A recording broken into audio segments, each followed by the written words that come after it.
The last time I let myself feel warm that winter, I was standing in a gas station bathroom with the hand dryer blowing hot air up my sleeve. I stayed until a man knocked twice, then I went back out into the dark. That was the bottom for me. But this story is not about the bottom. This is about the thing I figured out alone that let me keep another woman alive through a night that dropped below freezing, using nothing but what people throw away. And once it worked, I did it again and again. Across 10 states, I am going to show you the exact object that changed everything. It cost me nothing.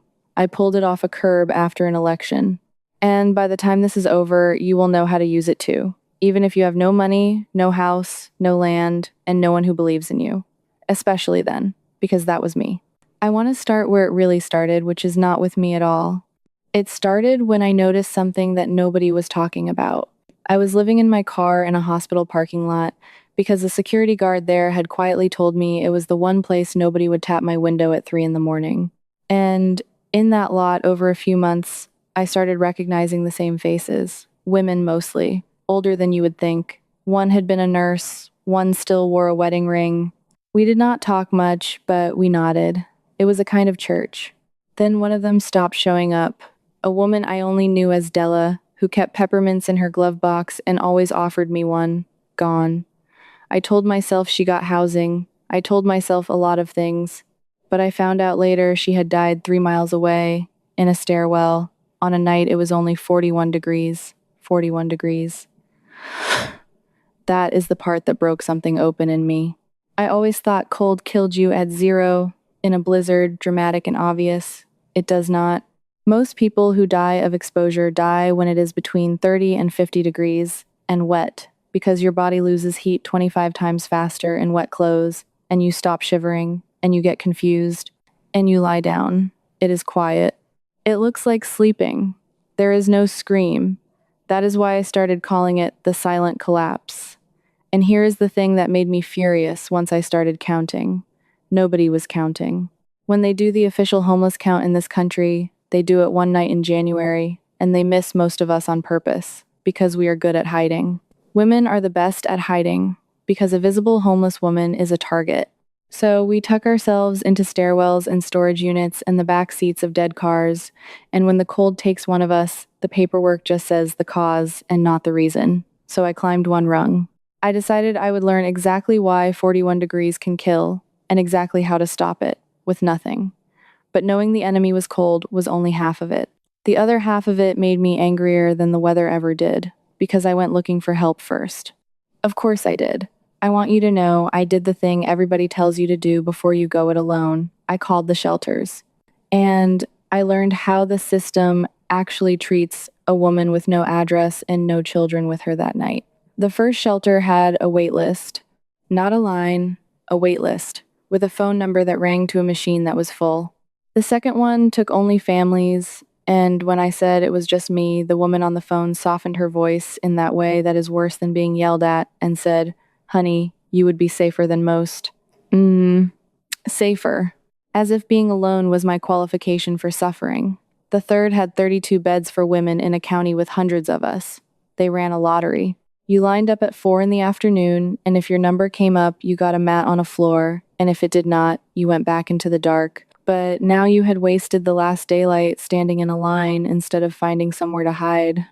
I did that lottery twice. I lost twice. The second time, a man in a nice coat walked past the line on his way to his car and looked at us the way you look at a wet dog. He did not say anything. He did not have to. I felt it land in my chest. That look, this idea that I had done something to deserve standing there.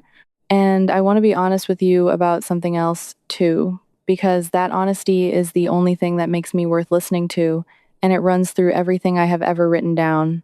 If these stories have meant something to you, if you have felt this knowledge settle into your chest and wanted to hold on to all of it in one place, I wrote it down in a book 3 volumes, actually, called First Shelter, Build Deeper, and Built from Nothing. Everything I learned across 10 states, every technique, every material, every principle behind why the warmth works, laid out so you can find it at 3 in the morning when you need it most. It is at shelterfromnothing.com, $97, and it is linked in the description below. I wrote it for the woman in the parking lot who thought help was coming. I wrote it so that what we built together out of garbage cannot disappear. But let me bring you back to where we were, because blame does not keep you warm, and there is still so much I need to show you. And I want to be honest with you, because that is the only thing that makes me worth listening to. For a while, I believed him. I believed the look. I thought maybe I was the problem. It took me a long time to understand that there is an entire arrangement built around keeping people like me convinced we are the problem, because a woman who blames herself is quiet, and a quiet woman does not ask why a county with a shelter for 32 has beds for none of the rest. But blame does not keep you warm. So I stopped waiting for a bed that was never coming, and I started paying attention to what actually held heat and what did not. That was the first night I got something right, and it was an accident. Here is what I got wrong first, so you do not waste the money I wasted. I bought a cheap sleeping bag from a big box store, one of those rolled up ones for about $19, rated, it said, for 30 degrees. That rating is a lie, and I need you to hear me, because that lie can kill you. A comfort rating on a cheap bag means the temperature at which you will not literally die, not the temperature at which you will be warm. I shivered all night in that bag at 40 degrees inside my car. And the reason was something nobody had ever explained to me. It was not the air above me stealing my heat. It was the ground, the seat, the metal floor of the car underneath me, pulling warmth out of my back all night long. Cold does not just fall on you. It rises up into you from whatever you are lying on, and it never stops. You can have the best blanket in the world on top, and if there is nothing under you, you will freeze from below. That was my first real wrong, and it came from a stranger. An old man at a laundromat, a veteran, saw me washing that thin sleeping bag and told me one word that I have never forgotten. He said, "Insulate down, not up." He told me that in the field, they never put their body on the ground. They put a barrier, an air gap, anything between their body and the earth, because the earth is a thief. Then he told me the cheapest way to do it, and it did not cost $19. It cost nothing. Cardboard, not one flat piece. Layers of it, with the ridges crossing each other, because the ridges trap little tunnels of air, and trapped air is the whole secret to every warm thing that has ever existed. I went behind an appliance store that same night. The boxes that a refrigerator or a washing machine come in are thick, double-walled, and the staff break them down and leave them by the dumpster, and they are thrilled if you take them because it saves them the trip. I built up 4 layers under me in the back seat. That night, at 38 degrees, for the first time in weeks, I slept. Actually slept. I woke up and my back was not aching from cold, and I cried a little. The kind of crying that is really just relief leaving your body. But one warm night for me was not the point anymore. I kept thinking about Della and the stairwell and 41 degrees. Because a woman freezing in a stairwell does not have a back seat. She has concrete, and concrete is the coldest thief of all. So I had solved my own night. I had not solved the real problem. And the real problem was about to get bigger because I started sharing what I knew, and I found out how many of us there were. I started leaving cardboard. That is how it began. I would break down those big appliance boxes and leave neat stacks in the places I knew women slept, the stairwells and the loading docks and the tucked away corners of parking garages. And I would tuck a note in, written on the cardboard itself, that just said, "Put this under you, not just over you. It keeps the ground from stealing your warmth. You are not alone." And women started leaving notes back. That is the part I did not expect. I would find a scrap tucked in the same corner, thanking me, or asking a question, or telling me their own trick. One woman taught me that a contractor trash bag, the big black 3mm kind, worn under your clothes like a vest with holes cut for your arms, stops the wind from stripping your heat away, and a box of those bags is about $8 for 20 of them, which is 40 cents a life. Another taught me to stuff crumpled newspaper between 2 shirts, because it is just more trapped air, the same principle as the cardboard, the same principle as a down coat that costs $300. Trapped air does not care if it is expensive. We were teaching each other, and the more women I met, the more I understood the shape of the thing. This was not a few unlucky people. In this country, On any given night, hundreds of thousands of people have no home, and the number of them who are women has been climbing every single year, and the fastest growing group of all is women over 50.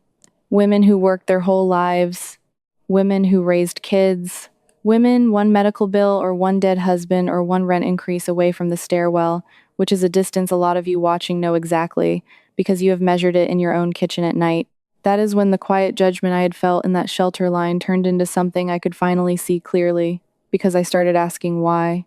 Why were there storage units, thousands of them, sitting empty and heated in the winter, while women froze 100 yards away? Why were there entire apartment buildings held vacant by owners waiting for the price to go up, while the county ran a lottery for 32 mats? I am not a conspiracy person. I am a person who slept in a parking lot and did the math. There is more empty shelter in this country than there are people without it. The cold is not a shortage. The cold is a choice somebody else is making, and then handing us the bill, and then telling us to be grateful for a mat.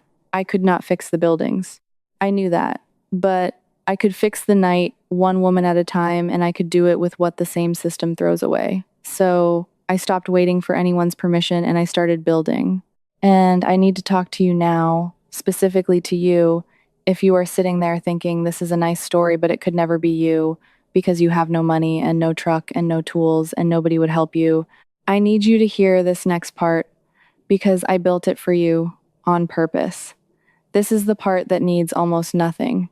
You do not need money to start. You need to change one thing tonight, and it is free. And I already told you what it is, but let me make it a plan you can actually hold. If you are cold tonight, in a car, in a room you cannot afford to heat, on a floor, the first move is not on top of you. It is under you. Find cardboard, 3 layers minimum, ridges crossing. If you have a car, the back seat with cardboard under you beats the front seat every time because the front seat has that cold window at your head. Cover the windows with anything, a towel, a shirt, taped up, because glass pours cold onto you all night, and covering it also means nobody sees in, which for a woman is not a small thing. It is the whole thing. Then the black contractor bag, worn under your coat, because wind is the killer, and that bag stops wind for 40 cents.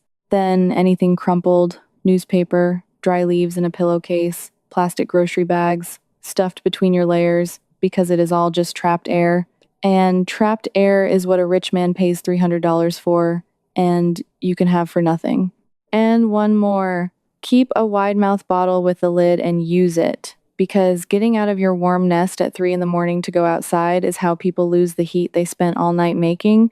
And I will not pretend that is a delicate thing, but delicate is for people who are not fighting for their lives.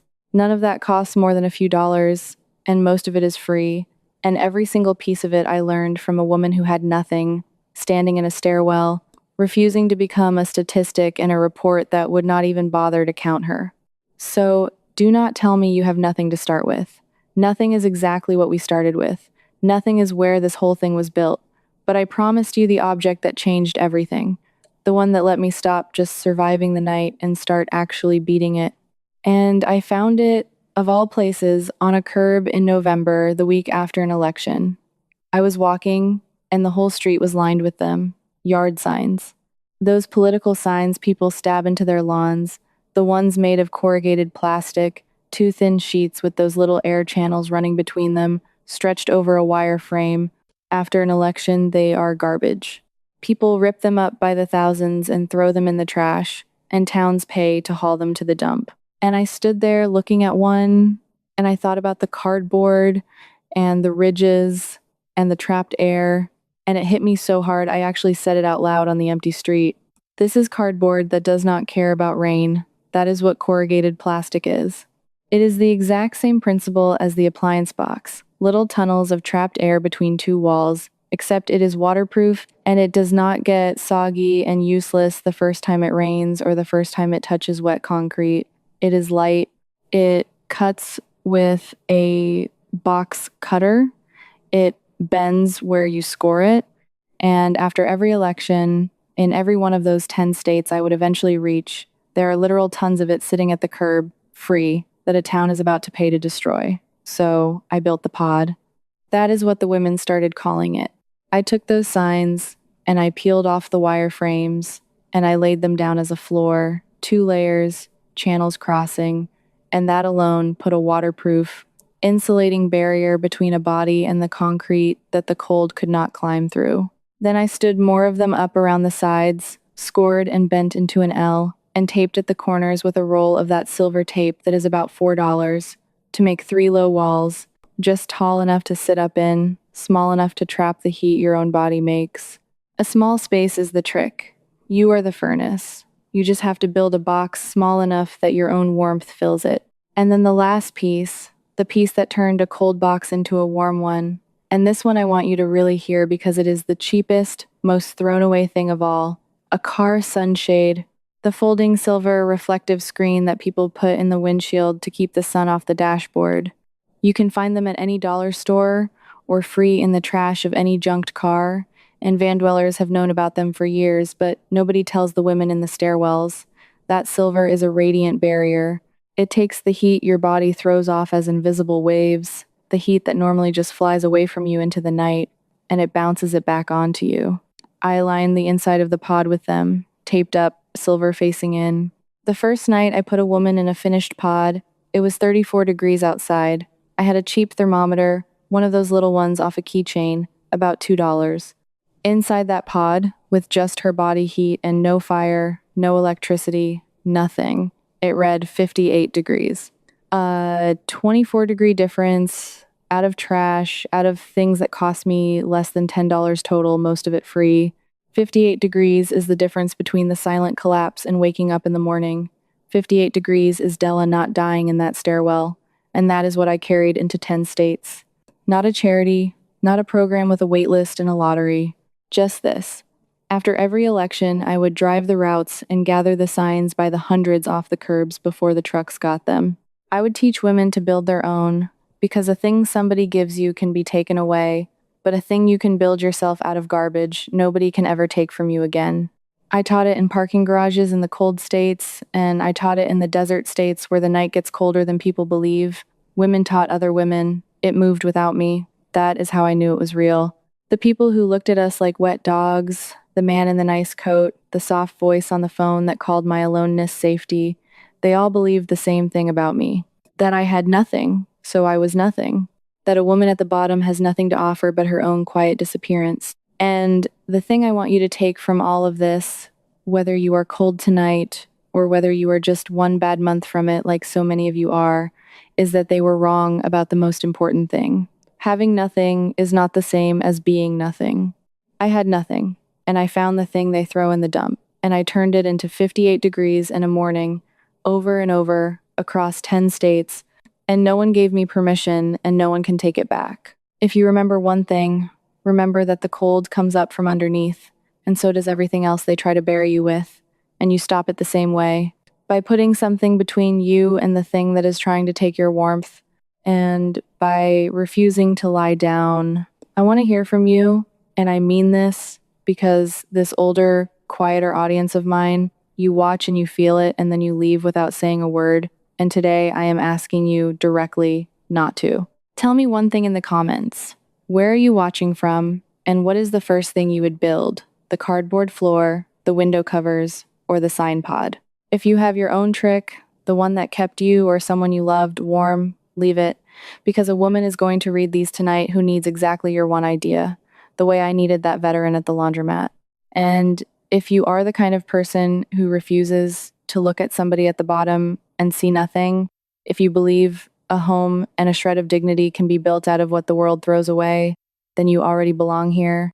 Subscribe and stand with the rest of us who are rebuilding from nothing, because the next story I am going to tell you is about the woman who showed me how to heat that whole pod with a single candle and a clay pot without ever setting anything on fire, and how she was doing it in a place you would never guess anyone was living at all. Do not lie down, build up, and I will see you in the next one. Before you go, let me leave you with the one thing I wish somebody had said to me in that hospital parking lot the night Della was still alive and I still thought help was coming. You are closer than you think. The distance between the stairwell and the morning is not money, and it is not luck, and it is not a bed that somebody else controls. It is knowledge, and knowledge is the one thing they cannot put on a wait list. Once you know that the cold comes up from underneath, you cannot unknow it. Once you have felt 58 degrees rise up around you out of a pile of election trash, you carry it forever, and you can hand it to the next woman for free. That is why I keep telling these stories with no face and no name, because this was never about me. It was about the nurse in the wedding ring. It was about the woman who taught me the trash bag for 40 cents. It was about you sitting there right now doing the math in your own kitchen. So take the cardboard, take the signs, take the silver screen, take all of it, and take back the morning that somebody told you that you did not deserve. I'll stop the story here, but I don't want to leave you at the edge.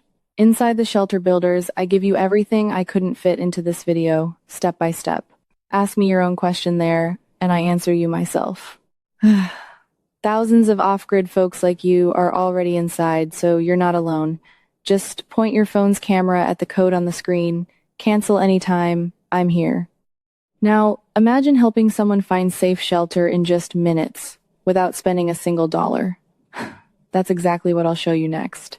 It's starting right here. So stay with me and watch how simple it really can be.